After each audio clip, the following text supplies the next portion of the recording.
নমস্কার, সুপ্রভাত। আমি অর্চনা। এসব মনের কথা ভাগ করি চ্যানেলের আরেকটি ব্লগে তোমাদের সবাইকে স্বাগত জানাই। আশা করি সবাই ভালোই আছো। এই মুহূর্তে আমি এসেছি ছাদের ওপরের ঘরটায়, একটু দরকারে এসেছি, তো ভাবলাম এখান থেকে ভিডিওটা আজকে শুরু করি। আর আজকে হলো বুধবার, আর আকাশটা দেখেছো কি অবস্থা। চারিদিক আকাশটা মেঘে একদম ছেয়ে গেছে। মাঝে মাঝে একটু একটু সূর্যি মামার দেখা পাওয়া যাচ্ছে, তো আবার চেপে যাচ্ছে।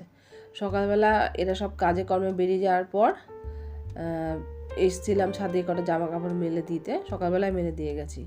আর এখানে দেখো তখনই কিছু মাটি আমি টব খালি করে রেখে গেছি। এবছর তো শীতকালে আর বাগান করা হয়নি, আর এই গাছগুলো শুকিয়ে একদম ভাজা হয়ে গেছে। তো আমি ইচ্ছে করে জল দিইনি, যে টবগুলো সব খালি করবো, অনেক দিন থেকে মাটি ভর্তি হয়ে রয়েছে। তো তখনই কয়েকটা আমি এই টবগুলোতে কদিন ধরে একটু অল্প অল্প জল দিয়ে মাটিগুলো একদম একটু নরম করে রেখেছিলাম, একদম শুকিয়ে কাঠ হয়ে গেছিলো। তো ওই টব কিছু খালি করে রেখে গেছি তখনই। আর এদিকে গোলাপ গাছটাতে দেখো আরও 3খানা ফুল হয়েছে আবার। এর আগের ফুলগুলো ছিঁড়ে নিয়েছিলাম, আবার এখন ফুল হয়েছে। আর এই জবার ডালটা যখন লাগিয়েছিলাম তখন কয়েকদিন ফুল হয়েছিল, তারপর অনেক দিন ধরে আর ফুল হয় না। তো আমি কিছুদিন আগে না এটাকে পুরো কেটে দিয়েছিলাম, গোড়াটা একটুখানি রেখে, তো সেখান থেকে আবার ডালপালা গজিয়ে দেখি এখন আবার ফুল হচ্ছে। আর ওই ডালটাতেও একটা ফুল হয়েছিল, আর এখানে দেখে আবার কড়ি রয়েছে। আর এই মাটিগুলোকে আমি কেন সব খালি করছি টবগুলো জানো, দেখাবো, দাঁড়াও একটু পরেই দেখাচ্ছি। তো তার আগে আর একটা জিনিস তোমাদেরকে দেখিয়ে নিই, দাঁড়াও। দেখবে এই দেখো, এই অশোক ফুলের গাছটা আমি আমার কাকার বাড়ির থেকে এনেছিলাম, লাগিয়ে রেখেছিলাম, কি সুন্দর ফুলে ভর্তি হয়েছে। আর একটা প্রজাপতি দেখো কি সুন্দর লাগছে, প্রজাপতির রঙটা, এসে মধু খাচ্ছিল। যেই আমি ক্যামেরাটা ধরেছি পালিয়েছে, আবার এলো, আবার এসে বসেছে। তো আমি যে একটু ভিডিওটা করে নিই, কি সুন্দর লাগছে না দেখতে প্রজাপতির রঙটা দেখো। আর এবার তো সেভাবে গাছপালা লাগাইনি, আর এই চন্দ্রমল্লিকার ডালটা এখানে ছিল, এই ডালের মধ্যে আবার কয়েকটা ফুল হয়েছে দেখছি। প্রজাপতিটা উড়ে গেছে, আবার আসবে। এই তো আবার এসে বসেছে, কি সুন্দর মধু খাচ্ছে। আর এই গাছটার মধ্যে একদম ফুল ভর্তি হয়েছে। গাছটা বেশি বড় হয়নি, জানি না কেন বাড়লো না। অবশ্য পিঁপড়ের বাসা জানো, এই টপের ভেতরে একদম পিঁপড়ে, ছোটো ছোটো পিঁপড়ের বাসা ভর্তি। ব্যাস যেই ক্যামেরাটা একটু কাছে করেছে, ওই দেখো প্রজাপতিটা উড়ে গেল। এই দেখো আবার আবার আসবে মনে হচ্ছে। এই যে উঠছে প্রজাপতিটা, কি ভালো লাগছে না দেখতে। এই দেখো, আর আমার ছাদটা পুরো আবর্জনা ভর্তি হয়ে রয়েছে। এই ছোটো ঘরটাকে ঠিকঠাক করবে বললো রূপুর বাবা, সেই জন্য ঘরটার থেকে সব মালপত্র বার করা হলো। তা আবার সেই ঘরটা পড়েই রইলো, ওপরে ঘরটা কিছুতেই ঠিক হয় না। আর এই দেখো অশোক ফুলের গাছ, এই দেখো এগুলো, এই বীজগুলো কিছুদিন আগে ছড়িয়েছে। এগুলো কিসের বীজ জানো? এই কিছুদিন আগে না আমার এই খুড়তুতো দেওর আমাকে কিছু সূর্যমুখীর বীজ এনে দিয়েছিল। তো সেই বীজগুলোকে আমি ছড়িয়ে দিয়েছিলাম, এখন দিব্যি দেখেই চারা বেরোচ্ছে। আর এই চারাগুলোকেই ওই টপের মধ্যে লাগাবো, সেই জন্য টপগুলোকে খালি করছি। আর এই বীজগুলোকে আমি কি করে ছড়িয়েছি জানো? ওই প্রথমে কিছুক্ষণের জন্য একদম রোদের মধ্যে রেখে দিয়েছিলাম বীজগুলোকে, পুরো মোটামুটি ঘন্টাখানিক রোদে ছিল। তারপরে ঘন্টা 2-3 মধ্যে পুরো জলে ভিজিয়ে রেখেছি, তারপরে এই টবগুলো রেডি করে ছড়িয়ে দিয়েছি। আর এখন দেখছি বেশ 4 দিনের মাথাতেই দেখি গাছগুলো বেরিয়েছে। এই টবটার মধ্যে 8-9টার মতন বেরিয়েছে, আর এখানেও বেরিয়েছে 2টো, ওই যে দেখা যাচ্ছে। এবার দেখি কতদিন থাকে, পাখি তো এসে খেয়ে ফেলে। আর এইটার মধ্যেও বেরিয়েছে 3টে, আর এটার মধ্যেও 4-5টা বেরিয়েছে। আর ওই ছোটো নীল টপটার মধ্যে একটাও বেরোয়নি এখনও দেখছি। এখন বুঝতে পারছি না, হয়তো বেরিয়েছিল, পাখিতে হয়তো খেয়ে নিয়েছে। তো সেই জন্য হালাম, এবছর তো শীতকালে আর গাছ লাগায়নি, আর এখন আর গাছ লাগিয়ে লাভ নেই, কেননা এই সূর্যমুখী ফুল তো গরমের ফুল, এখন থেকে এগুলোর লাগাতে হবে। এই একটু বড় হলে পরে ওই টবের মধ্যে লাগাবো, তাহলে সামনে যে গরম আসবে, মার্চ মাস, এপ্রিল মাস, মে মাস, এই মাসগুলোতে ভালো ফুল হবে, যদি আর কি রাখতে পারি যত্ন করে। আর আমি ওয়াশিং মেশিনে কিছু কাচতে দিয়ে গেছিলাম, ওগুলো হয়ে গেছে। এই দেখো এখন এসছে এগুলো মেলতে, আগে ওই জামা কাপড়গুলো তুলবো, তারপরে এগুলোকে মেলবো। শীতকালে না এই একটা বিশাল কাজ আমার কাছে, জামা কাপড় মেলো, আবার কিছুক্ষণ পরে আবার সেগুলোকে উল্টে দাও, আবার তোলো। আবার এই যদি মেঘলা থাকে তাহলে তো আর কোনো কথাই নেই, আবার সেগুলোকে তোলো, তুলে নিয়ে আবার ঘরে নিয়ে মেলে রাখো, আবার স্যাঁতস্যাঁতে হয়ে যাবে সারা রাত ঘরে মেলা থাকলে পরে, ওইগুলোকে আবার তুলে পরের দিন রোদে দাও। উফ, এক বিশাল কাজ। আর দেখবে শীতকালে জামা কাপড়টা হয়ও বেশি, এদিক ওদিক সেদিক বার হতে হয়, তারপরে উলের পোশাক, গরম জামা কাপড়, তারপর তো স্কুল কলেজে সোয়েটার ফোয়েটার এগুলো আছেই, এই সমস্ত করতে গিয়ে অনেক হয়ে যায়। বাবা হয়েছে মেলা সব, এক বিশাল কাজ সারলাম। চলো এবার নিচে যাই। শুকনো জামা কাপড়গুলো এই বিছানার মধ্যে এখন ছড়ানো থাক, পরে ভাঁজ করব। ভাত বসিয়ে রেখে গেছিলাম ছাদে, ভাত হয়ে গেছে। এখন আর এদিকে ঢাকা দিয়ে মাঠটা ঝরাতে, আবার এখানে ডাল সেদ্ধ করতে দিয়ে গেছিলাম, মুগ ডালটা মিষ্টি কুমড়ো দিয়ে আর কি সেদ্ধ করে নিয়েছি। জিরে, তেজপাতা, শুকনো লঙ্কা, মৌরি দিয়ে ফোড়ন দিয়ে নেব। একটু আদাও দিতে হবে। আর এখানে মুদি দোকানের মাল এসে পড়ে আছে, এখনো তোলা হয়নি। শুধু মটর ডাল আর এই মুগ ডালটাই ঢালা হয়েছে, বাদ বাকি মালে কখন হাত দেবো জানি না। দুধের প্যাকেট এসে পড়ে আছে, দুধ জাল দিতে হবে। আর এখানে ডিমও এসেছে, তার মধ্যে 3টে ডিম সেদ্ধ দিয়েছিলাম সকালবেলায়, আলু সেদ্ধ, ডিম সেদ্ধ দিয়ে ভাত খেয়ে কেউ কাজে গেছে, কেউ কলেজে গেছে, একজন গেছে স্কুলে। আর একটা কথা বলে রাখি তোমাদের, কয়েকদিন থেকে আমি ভিডিও একদম ছাড়তেই পারছি না। আর আমার এই ভিডিওটা না সরস্বতী পুজোর আগে যে বুধবারটা ছিল সেই বুধবারের, মানে সরস্বতী পুজো তো রবিবারে গেল, বুধবারে আমি ভিডিওটা এডিট করতেও বসেছিলাম, অর্ধেক এডিট করেই পড়ে রয়েছে। ওই যে সরস্বতী পুজোর একটু কাজকর্ম আছে তো, ঘর দোয়ার ঝাড়াঝুড়ি এই সমস্ত কিছু ব্যাপার আছে, একটু ধোয়া কাচার ব্যাপার আছে, সেই জন্য আর একদমই সময় পেয়ে উঠছিলাম না। পুজো একেবারে মিটে যাওয়ার পরে তারপরে আমি আমার ভিডিও এডিট করতে বসলাম। আর তেলের মধ্যে একটুখানি আদাটা দিলাম, আদাটা দেওয়ার আগে একটু লবণ দিয়ে নিলাম, নাহলে আদাটা দিলে পরে না ছিটকে গায়ে আসবে। তো প্লিজ তোমরা ভিডিওটা দেখে নিও, বুঝতেই তো পারছো একা হাতে সমস্ত কিছু সারা সংসারের, সেই জন্যই আসলে দেরি হয়ে যায়। আর আজকে ভেবেছিলাম কি একটু ঘর ঝাড়াঝুড়িতে হাত দেবো, পরে শুনতে পেলাম যে না অমাবস্যা আছে, তাহলে অমাবস্যা আছে যখন তাহলে আর তো ঝাড়াঝুড়ি যাবে না। তো কিছু তো জামা কাপড় কাচা ধোয়া করেছি, এবার রাত্রেবেলা দেখি অন্য কিছু জিনিসপত্র ধোয়া দাহির ব্যাপার আছে, সেগুলো করতে পারি কিনা।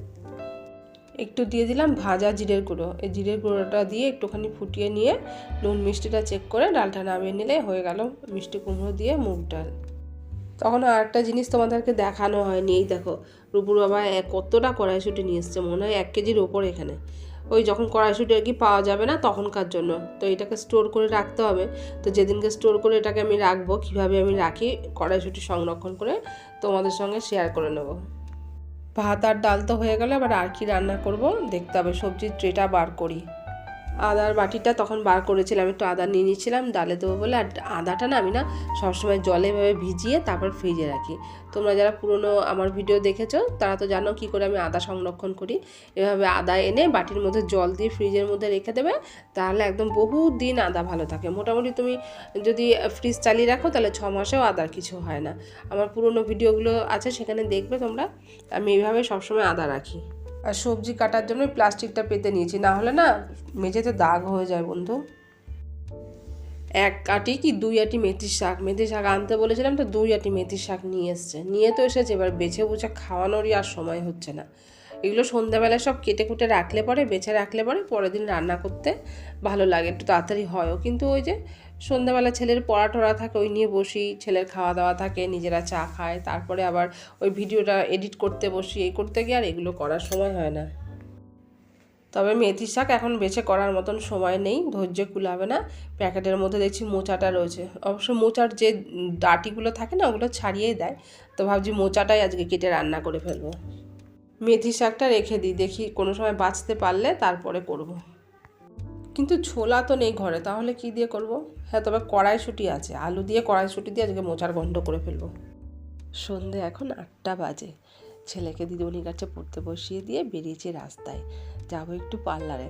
তো ভাবলাম আজকে তো অমাবস্যার জন্য কিছু হলো না ঝাড়াঝুড়ি করা, সেভাবে রান্নাবান্না সেরে ধোয়াধাই যা ছিল কাঁচা ধোয়া সেগুলো কিছু সেরেছি, রান্নাঘরের কিছু মশলাপাতির কৌটোকাটি ধুয়েছি।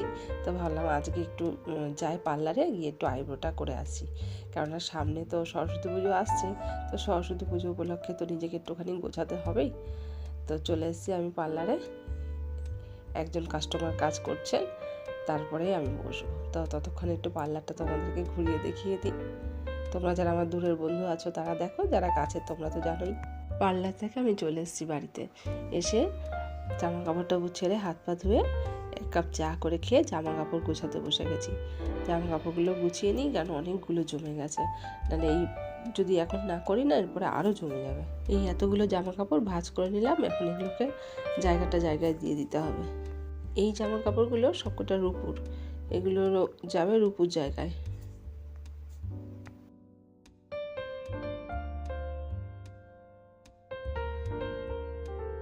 আমার ঘরে না আলনা করা নেই, এই দেয়ালের মধ্যে এটা করা আছে, এটার মধ্যেই সব জামা কাপড় রাখি। তো আজকে যেহেতু অমাবস্যার জন্য ঝাড়াঝুড়ি আর হলো না, তো এখন ভাবছি যে সোফার মধ্যে যে তোয়ালিটা পেতে রাখি সেই তোয়ালিটা, তারপরে এই কুশন কাভারগুলো, এগুলো সব খুলে এখন একটু উষ্ণ গরম জলে ভিজিয়ে রাখবো। রাতে শুতে যাওয়ার আগে একটুখানি হাতে ভালো করে ডলে ওয়াশিং মেশিনটায় চালিয়ে দেবো। রাত্রেবেলায় চালিয়ে দিলে কি একটা সুবিধা হয়, তাহলে রাত্রেবেলায় কাঁচাটা হয়ে থাকে, সকালবেলা ঘুম থেকে উঠে যখন ছাদের দরজাটা খুলতে যায় তখন সব মেলে দিতে পারি। তারপরে মানে তাড়াতাড়ি আর কি শুকিয়েও যায়। যদি মেঘলা থাকে, ভালো রোদ্দুর না ওঠে, তাহলেও সারাদিনে মোটামুটি শুকিয়ে যায়, কেননা মেশিনে তো শুকিয়েই বার হয়। এই যে শোকেসের মধ্যে যে তোয়ালেগুলো পাতা দেখছো, এগুলোকেও তুলে নেবো, এগুলোকেও আজকে ভিজিয়ে রেখে দেবো, তারপর একসঙ্গে কাচতে দিয়ে দেবো। আর এই যেখানে জিনিসটা ঝুলছে দেখছো, এটা একটা ব্লেজার। রূপুর বাবাকে আমি কত দিন বলেছি যে কত বিয়ের বাড়ি এত বছর ধরে চলে গেল যে একটা ব্লেজার কিনো, এটা পরলে বেশ ভালো লাগে, সবাই পরে। ও কিছুতেই কিনলো না, এতদিনে বাবুর মত হয়েছে এটা কেনার, এতদিন পরে ব্লেজারটা কিনলো। একটু পরে তোমাদেরকে দেখাচ্ছি, বলবে তো কেমন হয়েছে।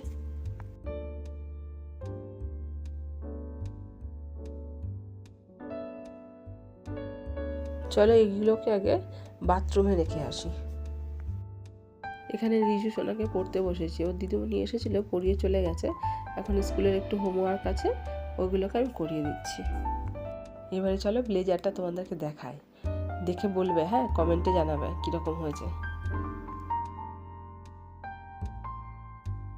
একটু কাছ থেকে দেখাই তোমাদের, এই দেখো পকেটের এই ডিজাইনটা বেশ ভালোই লাগছে আমার দেখতে। রংটা কেমন হয়েছে গো, জানাবে তো আমাকে কমেন্টে রংটা কীরকম হয়েছে। তো এবার চলো এই তোয়ালিগুলো সব নামিয়ে নিই। আর এই যে কাচের এগুলো দেখছো, কাচের শিশির মধ্যে ডিজাইন করে ফুলগুলো রেখেছি, এগুলো সব রূপুর হাতের তৈরি।